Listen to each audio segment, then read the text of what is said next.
آؤلز care commission نواب شاہ کی جانب سے شہر میں غیر قانونی کلینکس اور عطائی ڈاکٹروں کے خلاف کارروائی کے بعد نئے سوالات اٹھنے لگے ہیں۔ اسسٹنٹ ڈائریکٹر آؤلز کیئر کمیشن نواب شاہ عبدالرزاق شیخ کی قیادت میں شہر کے مختلف علاقوں میں چھاپے مارے گئے، جن میں غیر معیاری علاج فراہم کرنے والوں کے خلاف کارروائی کی گئی۔ اہم مبینہ طور پر کچھ من پسند عطائی ڈاکٹروں کو کارروائی سے بچا لیا گیا۔ کارروائی کے دوران عطائی ڈاکٹر عبدالجبار سیال، فرحان خانزادہ، شرف سولنگی، وحید کوسو، مدثر علی، پسند علی، اشرف علی اور مظہر علی اجن کے کلینکس اور لیبارٹری سیل کر دیے گئے۔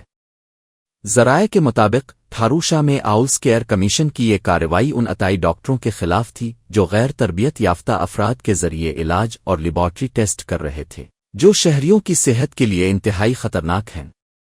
شہر کے سیاسی و سماجی رہنماؤں کا کہنا ہے کہ کچھ عطائی ڈاکٹر جو پہلے بھی شکایات میں شامل تھے، اس بار بھی مبینہ طور پر مخصوص سہولت اثر و رسوخ کی وجہ سے کارروائی سے بچ گئے۔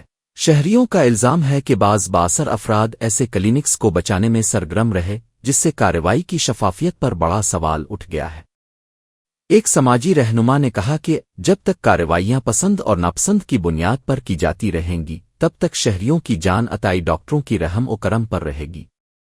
تھاروشا کے شہریوں اور سماجی رہنماؤں نے آؤلز ڈپارٹمنٹ سندھ سے مطالبہ کیا ہے کہ شہر میں موجود تمام عطائی کلینکس، غیر رجسٹرڈ لیبارٹریز اور غیر تربیت یافتہ طبی مراکز کے خلاف بلا امتیاز اور سخت کارروائی کی جائے تاکہ مزید انسانی جانیں خطرے میں نہ آئیں۔